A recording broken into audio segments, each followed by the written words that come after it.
पहा नवीन एपिसोड्स एकदम add free.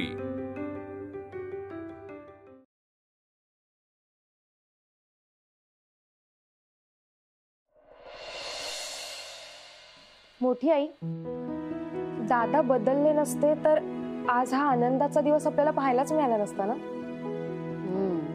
मला तर एवढं सगळं छान छान घडतंय याचा विचार केला ना की क्षणभर विश्वासच नाही बसत आहे। दादांच्या एका चांगल्या निर्णयामुळे आपल्या सगळ्यांच्या वाट्याला किती आनंद आलाय। अगं खरं तर चांगलेच आहेत ते, पण त्यांची शिस्त, त्यांचे नियम ते पाळण्यासाठी त्यांची कठोरता म्हणून कठोर वाटायचे आपल्याला। तसे चांगलेच आहे। अरे वा, छान पाय चेपणे चालले वाटतं बहिणींचे। आई गो, आई गो, काय ग करूया पायांना? माझे पण खूप दुखतायत ग पाय, नाचून नाचून मोडलेत ग बाई। गायत्री, जरा माझे सुद्धा पाय चेपून देशील का ग? हो, नंतर चेपते ना। चालेल। मोठी आई, पण तरीही दादानी त्यांचा इगो बाजूला ठेवून तुला आणि मुक्ता बहिणीला स्वीकारणं सोपं नव्हता। मला तर वाटतं मुक्ता बहिणीने त्यांचा जीव वाचवणं हे फक्त निमित्त झालं। खरं तर त्यांना तुला आणि सारंग दादाला सोडून राहता येत नव्हतं, त्यांना सहनच होत नव्हतं। मग काय, कारण सापडलं आणि केलं पटकन जवळ। बाई, माझं अबोलीचं फूल बोलायला लागलं, विचार पण झालं। अगदी बरोबर बोलते गायत्री। अहो, रावदादांचा जीव आहे तुमच्यावर। अहो, त्यांचा कडक स्वभाव आहे ना, म्हणून ते बोलत नाही इतकंच। पण तुम्ही त्यांच्या सोबत राहत नव्हतात ना, तेव्हा त्यांना करमत नव्हतं बरं का? तुम्ही मालिकीने काय माझी फिरकी घ्यायची ठरवली? आल्या या, काय झालं? बोलली वैजयंती। अगं मला का कुणास ठाऊक कशाची तरी भीती वाटते। का? मन अगदी सैरभर झालंय, लय अस्वस्थ वाटतंय ग। हो, मग गोळी घ्या आणि अंगावर चादर घेऊन झोपा बेडवर तुमच्या जाऊन। हा देवी, मग काय, मला जरा हे होते, मला ह्या होते, त्या होते, संशयच येतोय। आता घरात एवढं शुभ कार्य आहे ना, मग तरी सुद्धा यांची हे चालूच आहे। तर गप्पा बसा। थांब जरा। काय ग, मनात शंका आली तर बोलायला ना ग। सासूबाई, आता नका कुठली शंका मनात आणू। सगळं छान झालंय की नाही? उद्या सारंगची हळद आहे, त्याला हळद लावायचे, सगळी तयारी करायचे, आपल्याला पण हळद खेळायचे। काय सांगा सांगा जरा त्यांना समजावा। वैजयंती, हो आले। अगो बाई, दादा बोलत आहेत। अगं बघितलं, मी म्हणलं ना दादांना मोठ्या आईशिवाय अजिबात करमत नाही। आले आई। पाहिलात, कळलं। गायत्री, मुक्ता घरी पोचली असेल का ग? अगं काही वेळापूर्वी फोन केला होता तर 10 मिनिटात पोचते म्हणाले होते।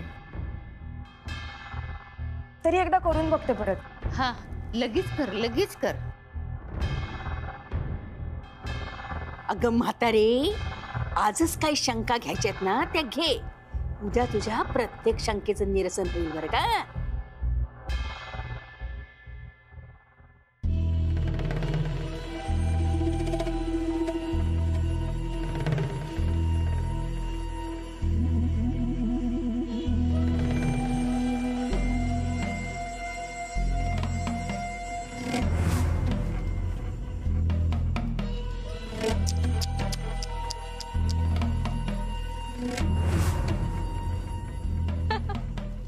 सुपर।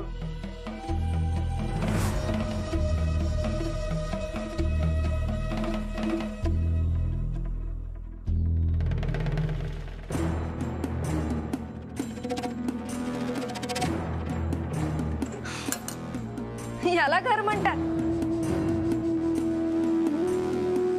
माझं बाथरूम सुद्धा मोठं आहे ऍक्च्युली, आणि इथली लोक महालात राहण्याची स्वप्न पाहतात। नुसती स्वप्न बघत नाहीत, श्रीमंत घरातील मुलाला गंडवून त्यांच्याच घरात घुसतात सुद्धा।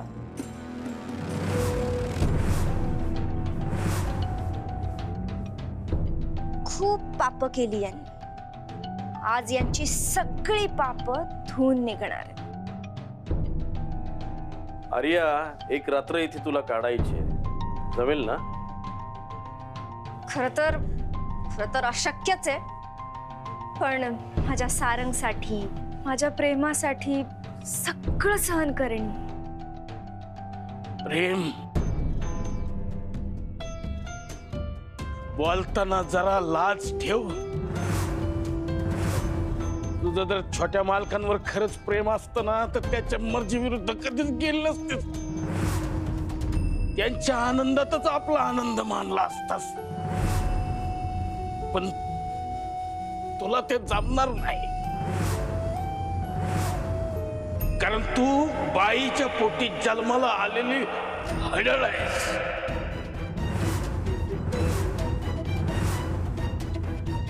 हडळ हडळ म्हणालाच आहेस ना, तर बघ आता तुला आणि तुझ्या पोरीला कसं ओरबाडून काढ. ए आर्या, आर्या तू शांत हो. तेव्हा विसताना फडफडतो तसं झालं यांचं. ह्यांना काय बोंबलायचं ना ते बोंबलू दे. हे बघ, तू आराम कर. तोपर्यंत उद्या सकाळच्या हळदीची तयारी कुठपर्यंत आली आहे ते मी पाहतो.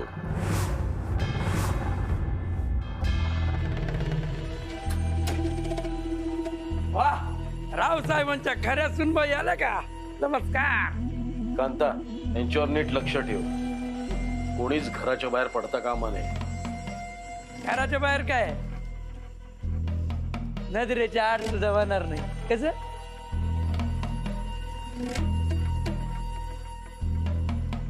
मी काय म्हणतो, रेणुका मॅडम कुठे? ती घरी गेली. उद्या सकाळी ती सारंगची उष्टी हळद घेऊन येणार आहे आर्याला लावायला. जरा बाजूला येता का?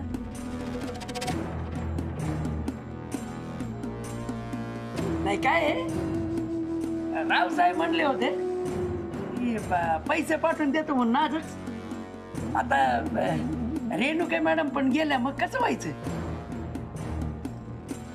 कसं आहे ना कांता शेठ, रावसाहेबांचे सगळे व्यवहार त्यांची पोरगी बघत नसते तर मी बघत असतो. यापुढेही रावसाहेबांकडून लाखो रुपये कमावून देऊ शकतो मी. हे घे, 90 आहेत. हा? तो लाजू लाजू झाला, तो खाजू खाजूच मिळाला. स्पष्ट सांगतोय, 1 लाख ठरले होते. कांता शेठ, कमिशन द्यावं लागतं, नाहीतर पुढची कामं मिळत नाहीत. कळलं काय? द्यावं लागतंय ना. कमिशन द्यावं लागते. आमचा सुख ओरबाडून तुम्ही सुखी नाही राहू शकणार. वाटोळ होईल तुमचं. एका हाईचा जांभळा. ए गपे, आपली नाव बुडत असताना दुसऱ्याला शिवाय शाप द्यायचे नसतात, तर आपला जीव वाचावा म्हणून देवाकडे प्रार्थना करायची असते.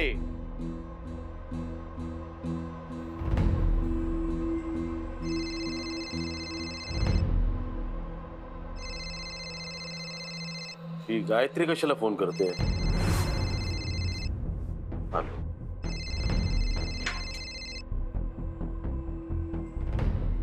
लागतोय का नाही फोन? रिंग वाजते. हा गायत्री बोल. हा, अरे दत्ता मामा, रेणुका ताईचा फोन नाही लागत आहे. सगळं ठीक आहे ना? अरे आता आम्ही इथे असल्यानंतर काय चुकीचं घडणार आहे? सगळं काही ठीक आहे. आणि हे बघ, काय माहितीये का, ती रेणुकाला ना रेंज नसेल आणि ती इथून हळदीसाठी आपल्याकडे पुन्हा येते. कळलं ना? अच्छा. आम्ही इथे मुक्ताच्या घरी आलोय आणि युवराज आणि मी आहे ना इथेच थांबणार आहोत. त्यांच्या घरच्यांना काय हवं नको ना ते पाहणार आहोत. आणि मग उद्या काय माहितीये का, उद्या मुक्ताला आणि त्यांच्या घरच्यांना घेऊन आपल्या घरी येणार आहोत. अच्छा अच्छा. पण मग रेणुका ताई कशी येणार आहे? अगं हा गाडी गाडी ग. अगं युवराज आहे ना रेणुकाला तिथे घेऊन येतोय, तो तिला तिथे सोडणार आहे आणि मग तो परत इथे येणार आहे. बरं बरं, मुक्ता वहिनीशी बोलायचं होतं, जरा तिला फोन देतोस का? अगं आता तिच्याशी काय बोलायचंय तुला? अरे असंच, कशी आहे काय करते, आणि इकडे हळदीची पण तयारी चालू झाली आहे. मामा तू दे ना तिला फोन, आमचं असतं रे मुली मुलींचं. नॉटी नॉटी आहात तुम्ही बायका. आणि गायत्री, आजकाल तुझा उत्साह ना जास्तच मुसंडूर व्हायला लागलेला आहे. अगं ती आत्ताच तिथून निघाली ना, तर तू लगेच. आमची मुक्ता वहिनी आहेस तशी, तू दे ना तिला फोन. अरे जरा गंमत करायची रे तिची. अगं मी घराबाहेर आहे आणि ती आत आहे, बहुतेक ती चेंज करत असावी. बरं मग एक 10 मिनिटांनी करतोस का? हो हो हो हो मी करतो फोन. पण कसं आहे माहितीये का, अगं इथे ना रेंजचा थोडा इश्यू आहे. म्हणजे ह्यांच्या घरापासून बाहेर आलोय मी, खूप उंचावर, तिथे टेकडीवर, तिथून फोन करतोय. तरी सुद्धा ना फोन लागला तर नशीब, कळलं का? तरी पण हे बघ, मी फ्री झालो ना की तुला लगेच फोन करतो, कळलं का? आणि गायत्री, त्या फोन मधून जरा लक्ष काढ आणि हळदीमध्ये जरा लक्ष दे, ते जास्त महत्वाचं आहे. चल ठेवतो मी. बरं बरं ठीक आहे. दत्ता मामा, गायत्रीचा फोन होता ना? काय विचारत होती मुक्ताबद्दल? अगं तिला मुक्ताशी बोलायचंय. मग ती आवडते असं सांगून आहे ना मी आताचा तो विषय संपवला. अहो पण मग तिने परत फोन केला तर मग काय सांगणार ना? मी मी मी मॅनेज करतो काय ते, तू आज जा, मी बघतो काय ते. जा अगं तू जा, आज जा. ठीक आहे. मला एक कळत नाहीये, मुक्ताला सोडायला रेणुका, युवराज, दत्ता स्वभावात एवढं टोकाचा बदल झालेली माणसंच का गेली? त्या परीस त्यातल्या एखादा कमी करून पप्याला सोबत पाठवायचं होतं ना. बाई बाई बाई बाई बाई बाई, काय करावं या सासूबाईंचं? सख्ख्या युवराजवर त्यांचा विश्वास नाही, त्या पप्यावर त्यांचा विश्वास आहे. ह्यांच्या ना मेंदूला संशयाची कीड लागली, कीड. आई आजीशी असं बोलू नकोस हा. मग कसं बोलू? ह्यांना ना चांगलं काही पाहवतच नाही. बघावं तेव्हा त्यांच्या तोंडावर 12 वाजलेले. मला ना यांचं तोंड सुद्धा बघायची इच्छा उरली नाही आता. माहित नाही, पर शंकेची पाल मनात सारखी चुकचुकतीया. काहीतरी चुकीचं घडणार असं सारखं वाटतंय बघ. देवी आई, तूच बघ बाई आता. अरे मुक्ता कुठे कुठे आई पोरगी? काय केलंय त्या सोबत? कोण आहे ते? ती अशा ठिकाणी आहे ना जिथून तिला आम्ही परत आणल्याशिवाय ती परत येऊच शकत नाही.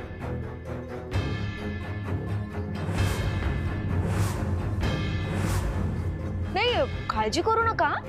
एकदा का माझं आणि सारंगचं छान लग्न झालं, आम्ही मस्त संसाराला लागलो की सोडू मग परत आणून तिला.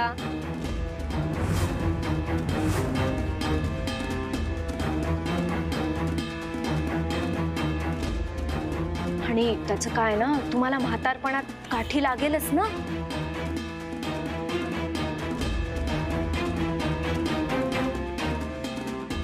घ्या घ्या, अहो घ्या ना.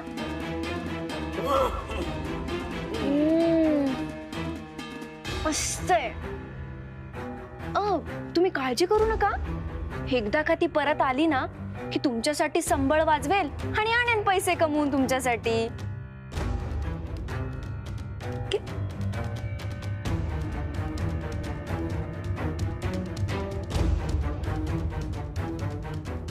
मस्त आहे, मिस्ड इट. आणि तुम्हाला परत एकदा समजेल की सुख हे श्रीमंताच्या घरात आयतं मिळालेल्या पैशात नसतं, ते स्वतः कमवलेल्या कष्टाच्या पैशांमध्ये असतं.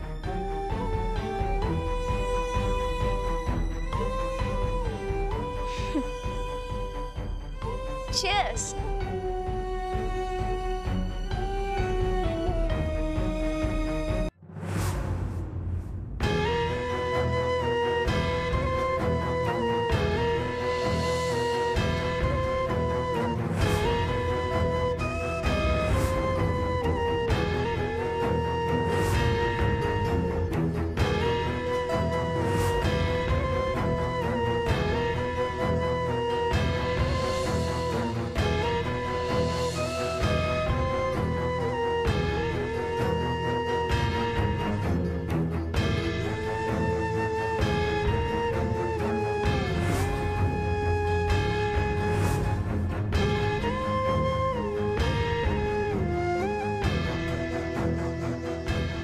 माझ्या खंडर जागात आणून ठेवले, कुठंच जागा दिसना.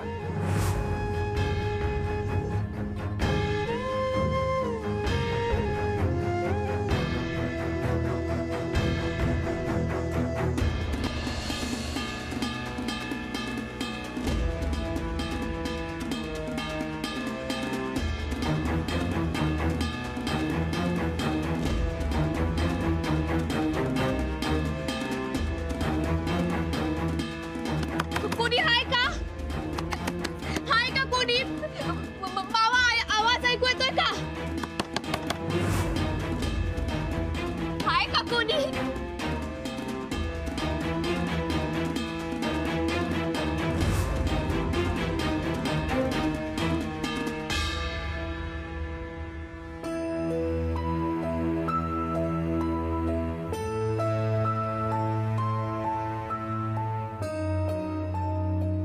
हे काही दागिने मुक्तासाठी मी घेऊन आलोय, जरा एकदा बघून घे. अहो, घरात आहेत की एवढे दागिने, आणखीन कशाला हवेत? असू दे, पोरगी गरीब आहे का, आयुष्यात कधी सोनं पाहिलंही नसेल तिने. माझ्या सुनेला मी असं दागिन्यांनी मढवणार आहे. मला खरंच खूप कौतुक वाटतं तुमचं.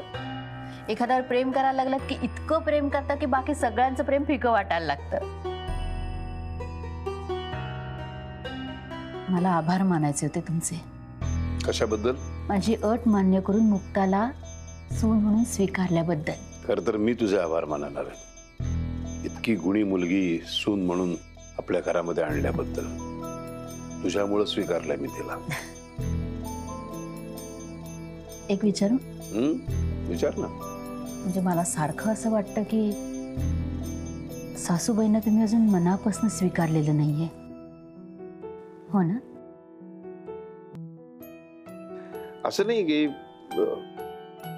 स्वीकारलंय की, म्हणजे बघ ना, मी तिला आई म्हटलं, तिच्या पाया पडलो, आशीर्वाद घेतले, एवढंच काय. तिच्यावर जी काही निर्बंध घातले होते, खोलीच्या बाहेर पडायचं नाही, सगळे निर्बंध उठवले. आता मुक्त आहे ती घरभर फिरायला, आपल्या बरोबर जेवायला बसू शकते. आणखीन काय करायला पाहिजे? माया करायला हवी, मनापासून माया करायला हवी. नाही, ते शक्य नाही.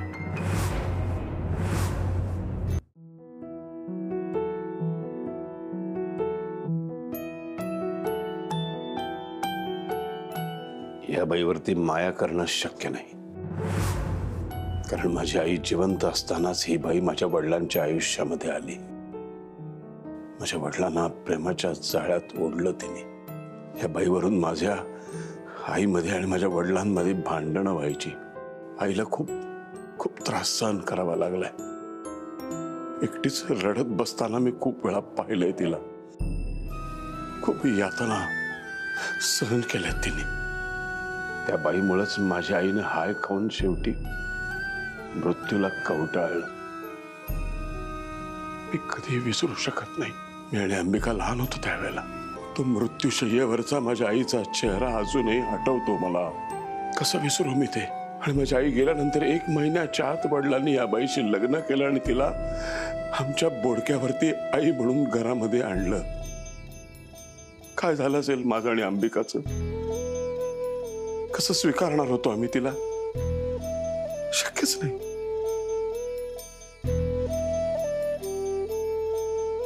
त्यामुळे या बाईला मी कधीही माफ करू शकत नाही.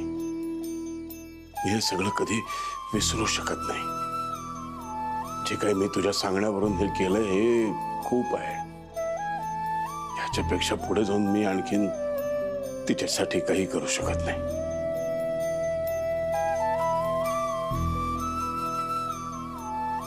माफ कर मला, माफ कर. मला आणखीन ह्या बाई समोर झुकायला लावू नका. नाही जमणार. हात नका जोडू तुम्ही. माझं चुकलं. मी ह्याच्या पुढे नाही सांगणार तुम्हाला. असं काही कुठलाही हट्ट नाही करणार. तुम्ही मुक्ताला मनापासून सून म्हणून स्वीकारलं हेच खूप आहे माझ्यासाठी. स्वप्न पूर्ण झाल्यासारखं आहे. खरंच मी खूप भाग्यवान आहे. तुम्ही आयुष्यात आहात माझ्या.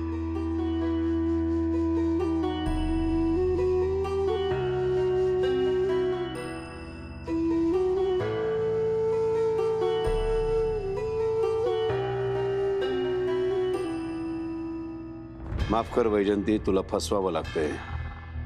हे दागिने आर्यासाठी तिच्या वडिलांनी पाठवले आणि उद्यापासून या घरामध्ये असं काही घडणार आहे जे नगरकर कुटुंबाने कधीच पाहिलं नसेल.